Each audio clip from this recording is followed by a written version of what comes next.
Good morning, everyone. Bonjour, Anin. Nashki ben AC Quace, she sheep to them, Segin Dunji. My spirit name is Eagle Woman Coming Down to Earth. My clan is the Bird Clan, and I come from Segin First Nation. Now, what I want to share with you today is locating myself in an Indigenous way. By doing this, it's showing where I am connected with land. It's an Indigenous thing. When Indigenous people meet each other, they often ask, Ande na, where are you from? And that's how they place you through your family. So here, my home community is located about 126 kilometers northeast of Winnipeg, the southern tip of Lake Winnipeg.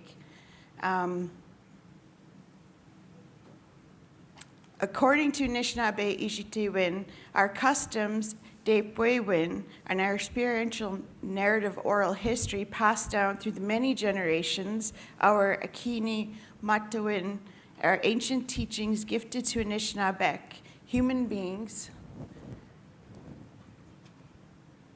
from Giji Manitou. And the instructions that each nation has been given has to do with on how our children were to be raised. Melanie, could you get the next slide, please? Heather, sorry. So today what I'm going to talk to you about is Ganoe Dunji Aki Ganoe Dunji, which is we are the land and the land is us. Ambeng Dawin Anishinaabe Abeno Jiag. So what we're doing is we're calling our children home. We're calling them in. We're asking them to come home. So what you see here would be a First Nation community. If you were to travel out, this is what you would be coming into, most First Nations. This one here, this photo was done in my home community, Segin First Nation.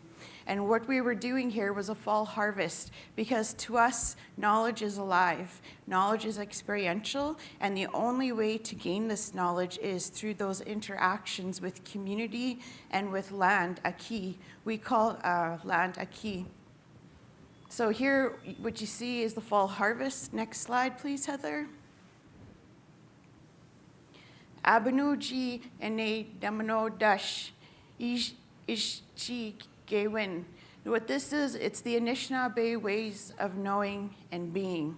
So what we mean by this is that our knowledge has been bestowed to us from the Creator, Giji Manitou. We have a site back home that's here. It's called Manituapi. And in this sacred site, it is foretold that this is where the Creator comes down to the people. And the Creator gives instructions on how to live a good life. These instructions, Minopamatesewin, gives each person within our community a purpose to walk with. Everybody has something to do. There are strengths in numbers. So that's our way of knowing and being, because I am the land and the land is me. That is very important for us. Next slide, please, Heather. Nitagi ke dosuin. Nike dosuin is to learn our knowledge, learn our Indigenous ways of knowing and being. This person here is one of the youth that I've had the pleasure of working with. These young people, they give so much. They give so much to us, and I learned so much. It is a great honor for me as a Yogechita and a Shkabes to be able to come in and work with these young ones. It was foretold that each Indigenous person within our communities all have responsibilities. These responsibilities come through what we call Dongdem. I'll speak a little bit about it as we move along, but that is really what guides us in the work that we do. So we encourage our ones to go back, to reconnect back in. That's why we're calling them home. Next slide, please. Aki ki keno o ma tuin. Aki ki keno o ma tuin. Land education. Land education to us is everything. It takes a strong spirit to be able to go out to that land, to be able to interact with that land. That land has everything that we need for survival. Everything that you need, from the medicines to the animals In our way of knowing and being with the Anishinaabe, the indigenous worldview, everything for us is all interconnected. We have relationships to us, everything is connected. So living with this land, that is one of the tools that I use. I take our young people out to the land, and for a lot of them, they've been urbanized their whole life. Now, if you can imagine an indigenous child who has never even touched the earth. There was this one young guy, I took a group out medicine picking one day, and the guys had to have these clips on the legs because they were being monitored. And these guys never left Winnipeg before. Big guys, big macho guys, right? In the city, they were big guys. So I was like, come on, let's go. So we went to the land. I had a favorite medicine picking spot. And so I was taking the group through this thing, and the other ones are like, oh, these 3 guys are taking off. And I said, no, don't worry, because the land I chose, there was water, and then there was highway. And I knew they were going to go towards the water, which was just Lake Winnipeg. So, and I wasn't worried. They weren't going to swim very far, right? The land was working with me, and I was working with the land, because I am the land, and the land is me. So we get out there, and then I'm teaching the youth about the spots to pick certain medicines, when to harvest them, where to harvest them, the protocol of harvesting them. These are all things that can only be taught through experiential learning. So as we're going, I'm taking us, we do this circle around, and how many people here have been in the bush? The thick bush. Have you ever been, and I'm not talking parks, I'm talking like thick natural bush. Okay, now for us, when you go into thick natural bush, it's like your life, and this is what I was teaching them. You can't just take off running. You have to be careful, and you have to plan your steps of how you're going to get to where you need to go. And you have to do things in a purposeful way. So these young guys didn't listen to the teaching, and they thought they were being so sneaky. They take off into the bush. I'm watching them. I know where they're going. I know my place well. So I circle us around, and we're doing a cedar teaching. And all of a sudden, you hear these cracklings coming through the bush. They're crackling, and then you hear a couple screams. And I'm like, okay, now I situated us so we were going to see these 3 guys try run right past us. Well, they couldn't do it, because that thick bush was teaching them a lesson, which was, again, you have to plan your steps as you're going through life. So when they came in, I asked them, well, why are you guys screaming? What's going on here? And one guy said, oh, a big bear. It was a big, big bear, he said. The other guy said, no, it was a wolf. It was a wolf, and that wolf was chasing us. And then I giggled, and then I looked up, and I said, Jitamu, it was a squirrel. It was a squirrel, and these are big, in the city, they're tough guys, right? We take them to the land. And those squirrels, and I thank those squirrels, Bigwitch, Jitamu, because they brought those kids back, and we worked together to teach them.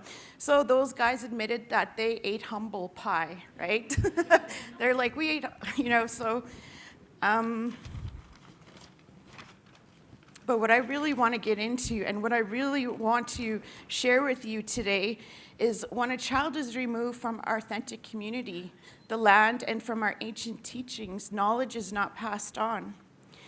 The child is denied their inherent birthright, and as Anishinaabemowin, their community, their clan, is denied the help and the resource that this person was foretold to fulfill. I want to share with you today our need and desire to call our children home, to create the learning spaces that allows for children to come into their birthright, to learn what it is to be Anishinaabemowin. And in doing so, strengthening both the child and the communities once again. We know when our children are nurtured and taught through authentic community, their authentic cultural identity is given. And in that story that I shared, illustrated a good disconnection, that had those boys been in that land and on that land, that squirrel never would have got them. Because they would have known, they would have been familiar with the surroundings. Next slide, please, Heather. So when I say, Gine mugi ganak, Gine mugi ganak ijitawin, To us, that means all of our relations. That's that family customs parenting. Now, what you're seeing in the picture here is our little guy. Again, a lot of the work I do is taking our kids and reintroducing them back to Medeaki, the sacred land, because a lot of them have been raised in the urban crushed rock setting. So here, what you see is a sweat lodge being built, a community sweat lodge. And you see that it truly does take that village, because in our ways of knowing and being, in our ways of knowing and being, everybody encircles that child. In mainstream, everything goes on the shoulders of that mother. And that mother has to carry those children by herself. Within our family customs and our parenting styles, our children have aunties and uncles and cousins, and everyone works with them to support them in different ways that they might need that support. So again, what you're seeing here are the aunties teaching the children the protocol for how women interact with the sacred ceremony, which is what we know as the sweat lodge. So again, that's what that traditional parenting is. We're all working together, and everybody has one. In our communities, when we see somebody not acting in a good way, it's our jobs as the aunties and the uncles to go and remind that child about respect and about, to take care of in a good way. That's how traditional family parenting is done. So when kids know that it's not just mom or dad that's going to be disciplining, but the whole community is watching you, you tend to carry yourself in a more respectful way, because everyone extended, our cousins are our brothers and sisters. Next slide, please, Heather. Okay, to us in the Anishinaabe way, we have the inherent birthrights of a child. This is believed in many indigenous nations across the entire globe. Everybody comes at it with their own language, but in all the areas that I've traveled, this was put together through my language, Anishinaabe. So in these inherent birthrights, what these rights do is it gives this individual, this child, within the community, every person, for us encircling, because there's greater strength in numbers, and not one person can carry one job alone. So for us, every single child within that circle, if they walked in this way, with Manopamatase that purposeful life, that Manopamatase gives that child direction of where to go and how to go, and the child knows they're walking forward. Anishinaabe Akin, each child has the birthright, has the inherent right to connect to their ancestral lands, to know their ancestral lands, to know where they come from, because we are the land and the land is us. Kene Mogi Ganak, a connection to their biological family. That is an inherent right for each child to have that connection. Anishinaabe Binjigewin, to know the cultural lifestyle of their own nation. So they know if they're Anishinaabe, they should know Anishinaabe. Right now in child welfare, sometimes what I'm seeing is we might have a Cree child, and that Cree child might be working with a Dene or with a Blackfoot. So that there becomes some of that confusion. So we try our best in terms of understanding what those inherent rights are. Anishinaabe win for their cultural identity, to know what does that mean. And that involves everything from their connection to their lands, their language. Indigenous win to know their spirit name. Each child that is born into this world, again, when I was sharing earlier, our ways go beyond just this physical world. We're very holistic in our approaches. For us, we work with the whole being, from the cognitive mind to the emotions, to the physical body, and then to the spiritual realm. That makes a whole person. That makes us whole. So in our ways of doing stuff, having that name, that spirit name, connects us back into our clanship. It connects us back into the land in terms of who we are and how we're doing. Like when you heard my name, That's the energy that I walk in. So for example, because I'm coming from the bird clan, my clan responsibilities include culture, spirituality, and language. So this just happens for me naturally. Just coming out of the clan that I am and knowing the clan that I am, it was so natural for me to walk with these gifts. So by me taking, answering the call, I'm able to be here and to do the work and help as best as I can. So that's a good example of that. Anishinaabemowin, which is our indigenous languages. When you look at our indigenous languages, they are,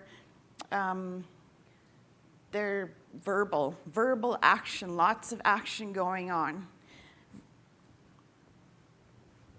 Anishinaabemowin, our children also have that inherent birthright to belong to their cultural and ceremonial practices. They have that right to know what is it that their people do? What was practiced here prior to colonialism? What did that look and feel like? And which is what I was talking about, the clans connect. The clans connect everything in terms of prior to colonization, we also had a system in place.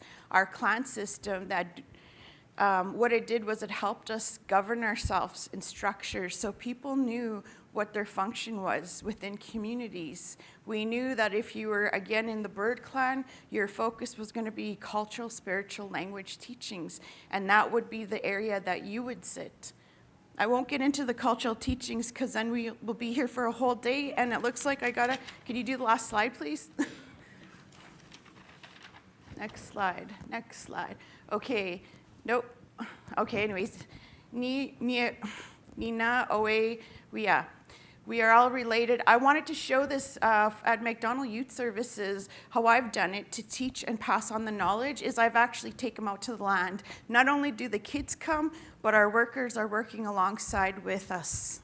We ask them walk with us. So, that's part of the teaching modules that we do. So that's what you're seeing there are my colleagues.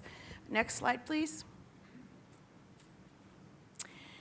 Agi Mina Gosuin, which we believe are the children are the gifts from the stars. We believe this. There's a long story to it. We're out of time, so next slide. Ande Pachagiwi. Seek your vision to the young ones, to the youth that are here. Go to the land and seek your vision. It is said that our people, you're not a man or a female, you're not a man or a woman until you go sit with spirit to seek your vision. Then you'll get your directions of where you have to go. Next slide. Calling our children home, Ambe Dawin, Anishinaabemowin.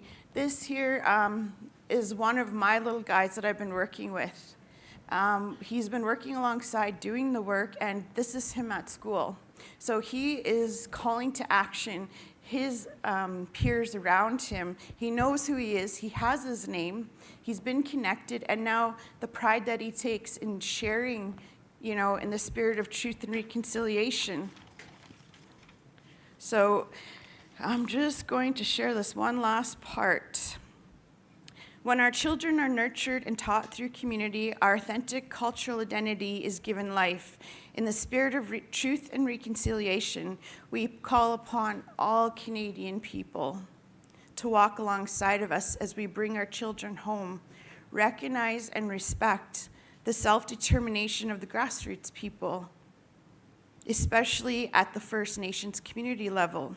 As Indigenous people, we know how best to raise our children, to heal them from the loss of our cultural identity, and to remind them of their origins and their birthplace upon Mede Aki. Kinewin Dunji Aki, Aki Dunji Giwin. Because we are the land, and the land is us. Miigwech.